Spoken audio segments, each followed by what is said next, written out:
Chapitre 7. Le joie-peau magique.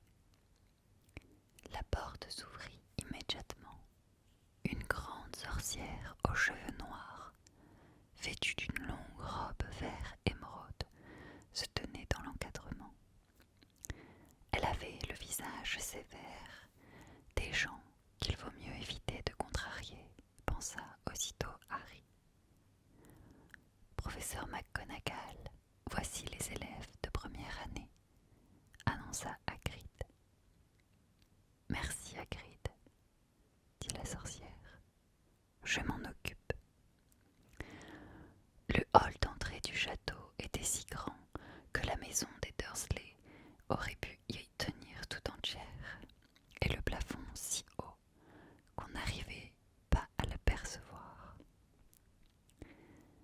Des torches enflammées étaient fixées au mur de pierre, comme à Gringotts, et un somptueux escalier de marbre permettait de monter dans les étages.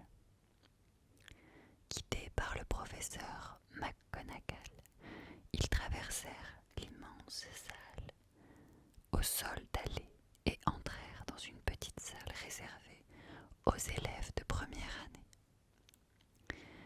Harry entendait la rumeur de centaines de voix qui lui parvenaient à travers une porte située sur sa droite. Les autres élèves devaient être déjà là.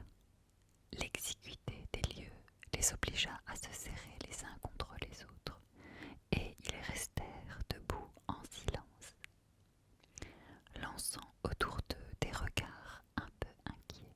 « Bienvenue à Poudlard, dit le professeur McGonagall. Le banquet de début d'année va bientôt commencer, mais avant que vous preniez place dans la grande salle, vous allez être répartis dans les différentes maisons. Cette répartition consiste en une cérémonie très importante. Vous devez savoir, en effet, que tout au long de votre séjour à l'école, votre maison sera, pour vous, comme une seconde famille. Vous y suivrez les mêmes cours, vous y dormirez dans les mêmes dortoirs, et vous passerez votre temps libre dans la même salle commune. Les maisons sont au nombre de 4. Elles ont pour nom Gryffondor, Poufsouffle, Serre-d'Aigle et Serpentard. Chaque maison a sa propre histoire, sa propre noblesse, et chacune d'elles a formé au cours des ans des sorciers et des sorcières de premier plan. Pendant votre année à Poudlard, chaque fois que vous obtiendrez de bons résultats, vous rapporterez des points à votre maison.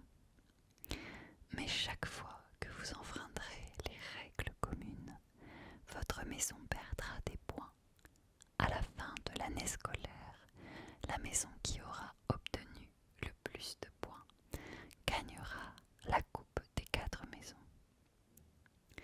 ce qui constitue un très grand honneur.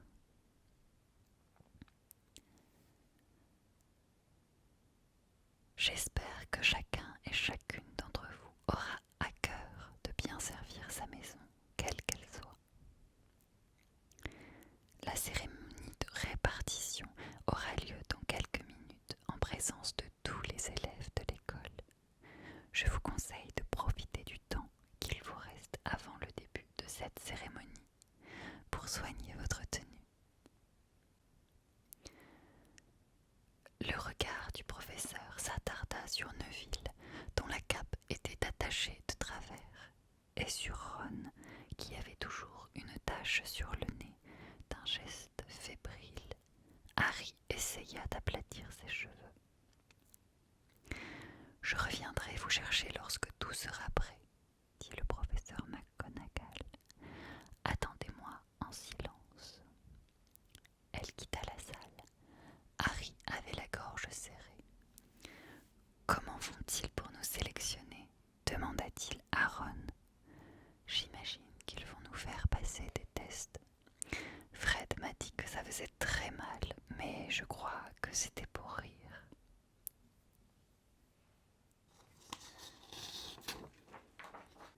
Harry eut un haut-le-cœur, des tests devant tout le monde, alors qu'il ne savait pas faire le moindre tour de magie.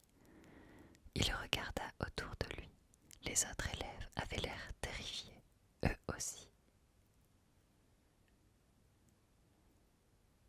Personne ne disait grand-chose, à part Hermione Granger qui chuchotait à toute vitesse qu'elle avait appris par cœur tous les sorts possibles et qu'elle se demandait bien lequel il faudrait jeter. Harry s'efforça de ne pas écouter ce qu'elle disait. Jamais il n'avait ressenti une telle appréhension.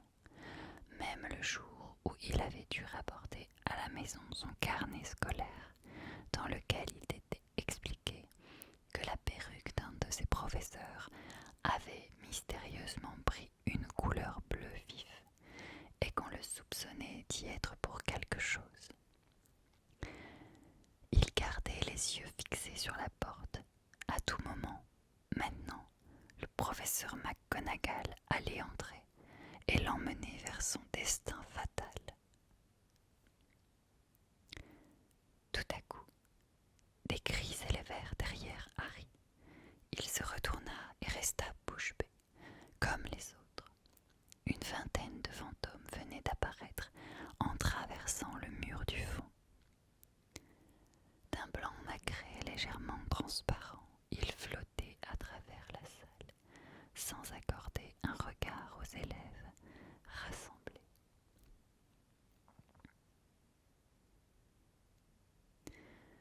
Ils paraissaient se disputer. L'un d'eux, qui ressemblait à un petit moine gras, lança: « Oublions et pardonnons, nous devrions lui donner une deuxième chance. » « Mon cher frère, n'avons-nous pas donné à Piffs toutes les chances qu'il méritait ?» répondit un autre spectre. Vêtu de haut de chasse et le cou entouré d'une fraise, il nous fait une horrible réputation alors que lui-même n'est pas véritablement un fantôme. Tiens, qu'est-ce qu'ils font ici, ceux-là ? Il venait de remarquer la présence des premières années, qui se gardèrent bien de prononcer le moindre mot. « Ce sont les nouveaux élèves, » dit le gros moine en leur souriant. « Vous attendez la répartition, j'imagine. » Quelques élèves hochèrent la tête en silence. « J'espère vous voir à Poufsouffle, » dit le moine. « C'était ma maison dans le temps. »« Allons-y, maintenant, » dit une voix brusque. « La cérémonie va commencer. » Le professeur McGonagall était revenu. Un par un, les fantômes quittèrent la salle en traversant le mur opposé. « Mettez-vous en rang et suivez-moi, » dit le professeur aux élèves. Harry éprouvait une sensation bizarre, comme si ses jambes s'étaient soudain changées en plomb. Il se glissa entre Ron et un garçon aux cheveux blonds. Et la file des élèves quitta la salle, traversa à nouveau le hall, puis franchit une double porte qui ouvrait sur la grande salle.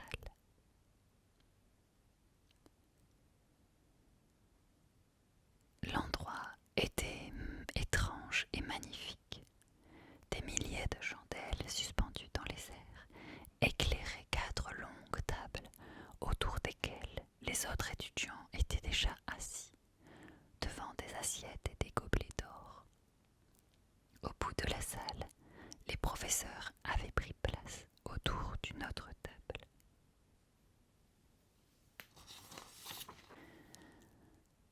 Le professeur McGonagall aligna les premières années face à leurs camarades derrière lesquels se tenaient les professeurs. Dans la clarté incertaine des chandelles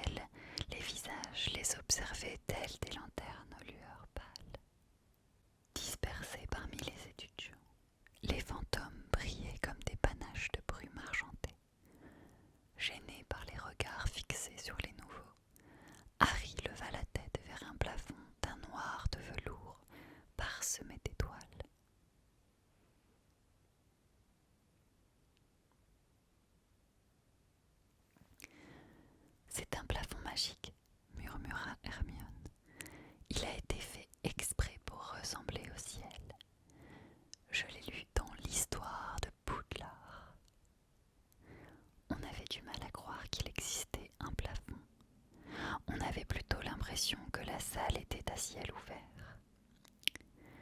Harry regarda à nouveau ce qui se passait devant lui lorsque le professeur McGonagall installa un tabouret à 4 pieds devant les nouveaux élèves. Sur le tabouret, elle posa un chapeau pointu de sorcier. Le chapeau était râpé, sale, rapiécé. La tante Pétunia n'en aurait jamais voulu chez elle. Peut-être allait-on leur demander d'en faire sortir un lapin, pensa Harry. Tout le monde à présent avait les yeux fixés sur le chapeau pointu. Pendant quelques instants, il régna un silence total.